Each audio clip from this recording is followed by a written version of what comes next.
그런데 이 외도 문제가 딱 발생을 하면은 참 특이한 게 뭐냐면 이 인터넷에 정보가 진짜 많아요. 찾아보세요. 난리도 아니에요. 특히 대응하는 정보는 대처하는 정보가 굉장히 많아요. 이 대처하는 정보가 맞는 거, 틀리는 거를 논하기 전에 틀린 건 하나도 없어요. 시점이 문제죠. 아이고 여기 보면 지식 많잖아요. 소송하는 방법, 증거 잡는 방법, 그 다음에 뭘 합니까? 가가지고 깽판 넣는 방법, 챙피 주는 방법, 무슨 엄청 많습니다. 틀렸습니까? 맞아요. 그렇게 하면 돼요. 문제는 그렇게 됐을 때 오는 결과예요. 결과는 누가 책임져야 돼요? 내가 책임져야 돼요.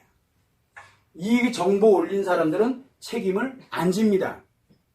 이 정보를 가지고서 실행하는 사람이 결과에 대한 책임을 져야 돼요. 그런데 실행한 대로 결과를 그거대로 하면 이렇게 나오는 결과는 만들어져요. 대신 이유는 빨라져요. 그 반대급부가 빨라진다고요. 그거는 안 가르쳐줘요. 왜? 모르니까. 그래서 이 대체 관련된 정보가 많은데 그 대처하는 정보 중에 굉장히 많은 정보가 변화예요.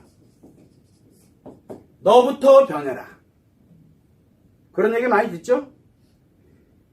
외도가 발생이 되면은 그 사람이 아니라 나부터 먼저 변화되는 것에 대해서 이야기를 많이 합니다. 그런데 여러분들이 한 가지 알아야 되는 게 변화해라. 뭘 변화하라 그러던가요? 남편의 외도가 발생되니까 아내한테 밥도 예전에 안 해줬다면 밥도 잘해주고 그 다음에 잘 대해주고 웃으면서 어쩌고 저쩌고 뭐 하는 거 어쩌고. 제가 이 영상에서 의존하지 말아달라고 얘기하는 게 바로 뭐냐면 여러분들한테 요거에 관련된 얘기들이 간혹 들어있어요. 열심히 해요. 그거 왜? 변하고 싶기 때문에 그러거든요. 이해해요. 그것도 하나의 대처 방법이에요. 그런데 이 변화인데 이 변화가 대처법인 건 아세요? 이 변화는 누구를 위한 거예요? 나를 위한 거예요? 아니잖아요. 회복하려고 변화하려고 하는 거잖아요. 그래서 내가 하고 싶지 않았지만 진짜 내가 요것 때문에 문제가 생겼나 봐. 가짜 상처들이죠. 그거를 만들려고 대처를 하는 거거든요. 진짜 상처가 돼버려요. 그래서 그냥 이 변화하는 건 대응 방법이 아니에요. 그래서 변화는 내가 지금부터 남편의 문제가 남편의 외도가 발생됐으니까 나 지금부터 바꿔야지. 아내가 문제 생겼고 아내가 외도했으니까 나 지금부터 바꿔야지. 나 지금부터 바꿔야지. 바꿔. 대처. 바꿔. 그래서 바꿨어. 그런데 해결되던가요? 더 문제 생겨요. 더 문제 생긴다니까요. 이거 바꾸고 나니까 그 다음에 뭐가 문제 생겼어요? 내가 바꿔봤잖아. 그러니까 내가 할 만큼 다 해본 게 된 거예요. 아니거든요. 이거 바꾸는 게 아니에요. 바꾸려고 들지 마세요. 그래서 이 변화를 해야 되겠다는 생각 자체가 이미 벌써 문제예요. 그런데 이 변화를 왜 해야 되느냐? 바로 내 치료 목적에서 변화를 해야 되는 이걸로 간다 그러는 거니 맞아요. 이건 무슨 얘기냐면 변화의 목적이거든요. 목적을 어디다 두고 있느냐? 이 변화에 관련되는 목적을 회복에다 두고 있어요. 그 얘기 무슨 얘기냐면 상대에게 목적을 두고 있다는 얘기거든요. 그러면 이 변화는 곧 대처법이 돼버려요. 그러면 이 변화에 관련돼서 하지 말아야 될 게 돼버리는 거예요. 그런데 이 목적을, 이 변화를 어디다 회복이 아니라 자기 자신의 치료에 관련되는 쪽에다 두게 되면 이 변화는 누구 거예요? 오로지 내 거예요. 상대하고는 관계가 없어요. 근데 대부분들의 변화는 어디다가 포커스를 둡니까? 상대에게 포커스를 둡니다. 내가 요만큼 했을 때 이 상대가 어떻게 될까? 내가 요렇게 했을 때 요만큼이 어떻게 될까? 그게 다 대처법이거든요. 그거 하면은 다 필패예요. 100번 하면 100번 다 망해요. 뭐가 더 빨라져요? 이혼으로 가는 속도가 빨라져요. 회복이 목적이 아니에요. 이혼이 목적이에요. 그거는요. 그래서 무작정 변화하는 게 얼마나 위험한 건지를 몰라요. 내가 성에 대해서 나한테 만족 안 돼가지고 이렇게 됐다? 그래서 지금부터 나야 열심히 변화해야지 성에 대해서. 그거 원인 아니거든요. 그리고 나면 남편이 더 싫어져요. 배우지 않느냐? 그게 더 꼴보기 싫어요. 미쳐버린다고요. 그거 100번 1000번 다 이혼으로 가는 원인이 돼요. 이혼으로 가는 원인. 그래서 목표를 어디다 둬야 되냐면 이 변화의 목표를 상대에게 두는 게 아니라 변화를 하지 말라는 게 아니에요. 무작정 하는 게 위험하다라는 거예요. 그래서 어디다 두냐면 내 치료법에 맞도록 나를 변화시켜 가야 돼요. 치료법에, 내 치료에 맞도록. 그런데 대부분들은 치료는 생각 안 해요. 왜? 상대가 조금만 바뀌면 되는 줄 알아요. 아까 뭐라고 말씀드렸어요? 상대는 왜 놀랬어? 상대는 심리장애라니까요. 심리장애 있는 사람이 이게 일시적으로 멈출 수는 있어요. 그런데 반드시 재발하게 돼 있어요. 재발한다니까요. 그래서 아내외도 아시죠? 아내외도에 관련돼서 하다가 멈췄어. 그러면 어떤 현상이 생기는 줄 아세요? 멈추면 즉각 우울증으로 들어갑니다.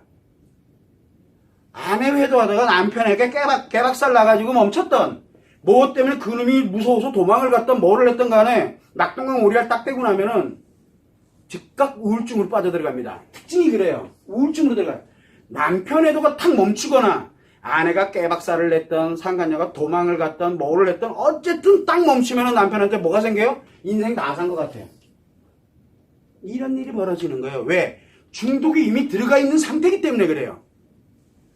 그래서 어떤 것도 해결법이 아니에요. 다시 재발한다니까요. 왜? 심리장애예요. 이거에 뭘 대응을 한다고 될 문제가 되냐고요. 안 된다니까. 본인 당사자도 치료할 방법이 없지만 옆에서도 치료해 줄 수 있는 방법이 없어요. 다만 내가 이렇게 살아서는 안 되겠다. 여러분들처럼. 근데 외상 스트레스 정도 되니까 죽을 것 같으니까 안 되겠다. 나 살아야 되겠다. 라고 하니까 치료를 하는 거예요. 이 사람도 자기 필요하다 생각하면 치료를 당연히 하려고 들겠죠. 그렇게 해서 치료가 돼야 되는 거예요. 그 전까지는 치료 불가능 안 된다니까요. 여러분들이 그 착각이 들어요. 내가 조금 잘해주면 되는 줄 알아요. 안 된다니까요. 남편에도든 아내에도든 안 되게 돼 있어요. 이게. 그래서 그런 거에 자꾸 내가 변화하면은 잘 될 것 같아. 아니라니까요. 그래서 여러분들 뭐냐면 치료법에 맞도록 변화를 해나가는 게 굉장히 중요해요. 그래야 이 심리장애에 있는 상대 심리장애에 있는 사람이 여러분들을 이렇게 보면서 나 같으면 못 견뎠을 텐데 이 사람이 굉장히 너무 좋아진 거야. 어느 날 이렇게 돌아보니까. 그러면은 안심하고 망가지는 경우도 있고, 그러면은 나도 뭔가를 좀 이렇게 하는 사람도 있고, 별의별 사람이 다 있거든요. 그거는 그때 가서 생각해야 돼요. 그러나 그 가능성까지 없애버리면 안 되잖아요. 그래서 최악이 뭡니까? 이 변화할 때 최악이 선생님을 소개해 주는 거예요. 변화할 때 최악이라 그래요. 상대 배우자에게 영상을 보내주고 흰머리 영상을 보내줍니다. 그리고 대처하는 거 이거 관련되는 거 네가 뭐가 문제가 있는지 이런 영상 많이 해서 문자로 해서 보내줍니다. 이 사람은요 나중에 나 치료되겠다 생각하면 여기 빼고 가요. 다시는 치료 못하게 만드는 원인으로 작용을 하게 돼요. 왜? 가면 이상한 놈이 되는 거예요. 그래서 이것조차도 하지 말라고 그렇게 얘기하는 거예요. 지금 이 순간에도 보내고 있다 그러면 빨리 멈추세요. 그러면은 치료법 자체가 없어요. 외상 스트레스 장애 치료법은 여기 외에는 지금 현재 가지고 있질 않아요. 여러분들이 외상 스트레스 장애 치료법을 가지고서 그걸 가지고서 치료해 가고 있는 중이에요. 굉장히 위험한 치료법이기도 하지만 관리도 잘해야 돼요. 그냥 뚝 던져주고 알아서 하세요. 여러분들 다 망가져요. 그래서 우리가 치유교육에 관련되는 게 뭐가 존재한다고 그랬어요. 교육만 딸랑하고 끝나는 게 아니잖아요. 이 포럼이 존재하는 이유, 과제가 존재하는 이유, 그리고 이메일이 됐든 뭐가 됐든 끊임없이 지속적으로 계속 점검해주고 관리해주는 이유, 그거에 맞도록. 그거 하는 이유가 왜 그러냐면 여러분들이 무너져서는 안 되기 때문에. 무너뜨리는 건 쉬워요. 무너진 것을 회복하는데 무너질 때는 하루도 안 걸려요. 무너지는 거는. 그런데 그 무너졌을 때 회복하는 거는 10년이 걸릴지 20년이 걸릴지 몰라요. 그래서 어떻게든 무너뜨리지 않고 이거를 슬기롭게 치료를 해서 그리고 건강하고 행복한 시간이 다소 몇 개월이 걸리더라도 외상 스트레스 겪어보신 분 알잖아요. 3년이 지나간다고 사라집니까? 10년이 지나간다고 사라집니까? 평생을 가도 안 사라집니다. 이 안에서 계속 작용한다고요. 그래서 여러분들은 그거를 몇 개월이 걸릴지는 몰라요. 그렇지만 꾸준히 가다 보면 나 자신이 원래대로 돌아옵니다. 그렇게 되게 돼 있으니까. 그래서 섣부른 변화를 하려고 들지 마세요. 제1 우선은 치료예요. 자기. 거기에 맞도록 자기를 변화해 나가는 거예요. 그런데 치료는 언감생심 생각도 안 해. 될 거야! 라고 하면서 변화를. 그렇게 같으면 개나 소나 다 해서 인터넷 찾으면 다 나와요. 그런데 해보세요. 되나? 안 된다니까요. 왜? 목적이 다르기 때문에 목적이. 그거는 치료로 가는 길이 아니라 이혼으로 가는 길이에요. 그걸 여러분들이 참고해 주시면 됩니다.